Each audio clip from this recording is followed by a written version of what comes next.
Creative process wise, yeah, it's important to have a strong hook. You only get 2 seconds to capture their attention.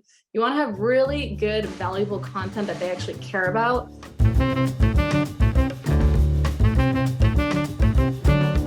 When you're planning and I know you do a lot of your content on the fly. I do. When you're planning your content, like, can you walk people through and give them your process and exactly how you do that, right? Like, the first thing that I do is I need to find a good thumbnail and a hook, right? And then I do this, and then I do this, and this is how often I'm posting, and this is what I'm doing. Yeah, I mean, I've gotten to the point in my content where I'm just like, I get all these questions from my audience that I know kind of where to structure my videos around. And excuse me, creative process wise, yeah, it's important to have a strong hook. You only get 2 seconds to capture their attention. You want to have really good, valuable content that they actually care about. People don't go on Instagram, TikTok to learn and listen to your 5-minute rant about the market, the state of the market. They come on to be entertained. So combining entertainment and education, and keep it short and simple, concise, and don't give everything away so that they come back for more from you.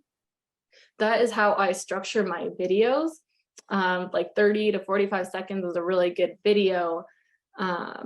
But question was, how do we, when I was new to TikTok and coming up with topics, like I said before, I was thinking about the problems that my generation faces and what do I know, having grown up in this business, having been around it, having a lot of knowledge that other 19, 25-year-olds don't know. What can I share that will help them build their future? So that's where I started. That's my niche. As far as realtor side, like actually communicating with my local marketplace, it's a lot of like informational, educational, entertainment. Here's 3 things going on in the market. Here's why you need to buy a house right now. Here's why the market is not crashing. These like buzzwordy topics, just speaking on those is pretty important as someone who already has a platform. Going from 15 deals in your first year, how many sides did you close last year? Because I know you're also now you've turned a page. You're also doing investing, right? So how many real estate deals did you do last year? Last year I closed out about 30 units or 30 sides. And how mostly buyers or sellers or both? Oh, it's a good combination. Yeah. And how did you generate those deals? And were they predominantly from your social media accounts? I would say about 20% of the business was from social media. With Instagram, there were already people who know, liked, and trusted me. So when I started posting about real estate, then that, helped them come to me more, right? And then, like I said, posting good quality content that actually provides value instead of like, I sold this house and I just did this and me, right? How can you get into a house at 18 years old? How can you buy in your 20s when you have a job and college student debt? Giving those people opportunities. So good chunk of business from social media, good chunk from referrals nationwide from people who saw my content. Yeah. And then still I was organic prospecting last year for buyers and sellers. Through TikTok or cold open houses? Calls. Yeah, cold calls. And of the 600,000 followers you have now, do you like analyze the demographics? Like, who do you think those people are when you craft a video? Because like when I try to do a video and I'm nowhere near your level, I think about, okay, who's listening, right? And so I try to speak in that way to try to, talk to them, because you have to have a picture of what your audience is. But you have so many followers now. How do you figure out, how do you have a voice that you feel resonates? Or do you just kind of just say, I'm just to speak the way I've always been speaking and speak to my crew in my generation? Like, how do you do that? Sometimes we're just talking to everyone. Everyone's on TikTok. It's like 15 to 50 years old is on TikTok. People think it's just for kids, but it really isn't. Like, you'd be surprised the age range on TikTok. My audience, it's a little more than half female and age 18 to 30. So younger generation don't know anything about real estate. They see me talking about real estate at a young age. They're like, oh my God, who is this girl? Let me listen in. But yeah. So that's a good point, because people that watch this, right, they're going to sit, we hear this, right? Well, I can't do that because, Vayna's this young, this young hustler woman, like, and she's speaking to this specific audience. But do you think that people should try to niche down and talk to a specific group instead of talking to everybody? So like, as an example, my fiance, she's an agent, right? We have a son, she's type 1 diabetic, like, and she mixes personal, like, things that she's doing personally, things with our son, some real estate. She kind of mixes all these in. And I've noticed that a lot of the people that are coming to her, are women in their mid-30s to 50s. They have children, they're going to school, they're doing, this woman entrepreneur, right? But also a mom, she's very much about balance. She doesn't want somebody else raising our son.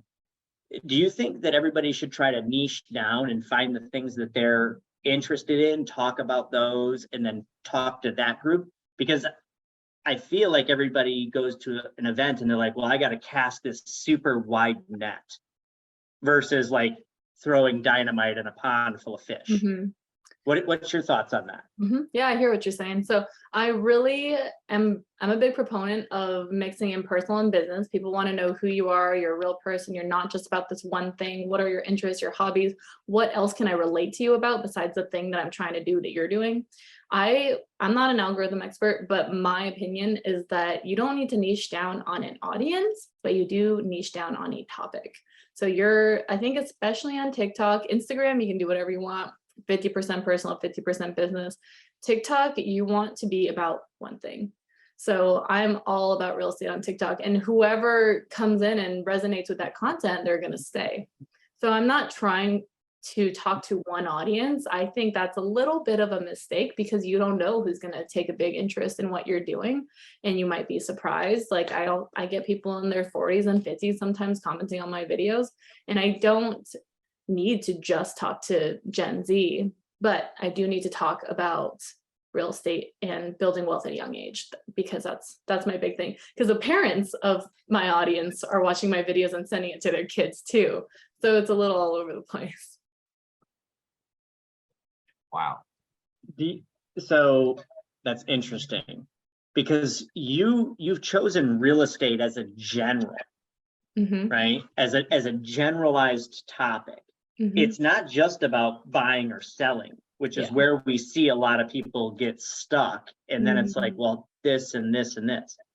You're also talking about investing, right? So you're picking up on people that are 30s and 40s and 50s going, well, she's wholesaling deals. Like, I wanted to get into the rental game. Like, let me send her a DM. You start having a conversation.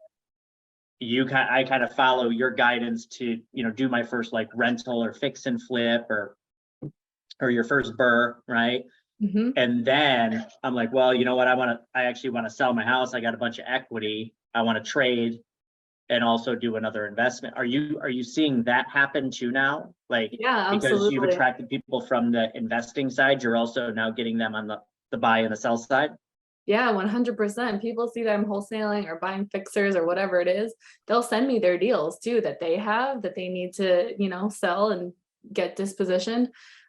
Or they will come to me and ask for my deals. They'll get on my buyer's list and want to buy the deals that I'm wholesaling.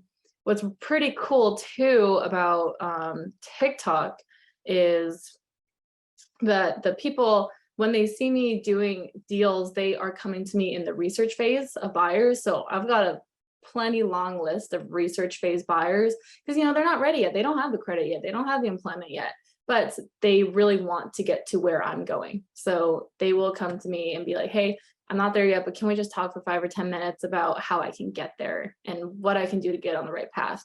So that's a big chunk of my audience too, is those people who are going to turn into buyers in the next few years.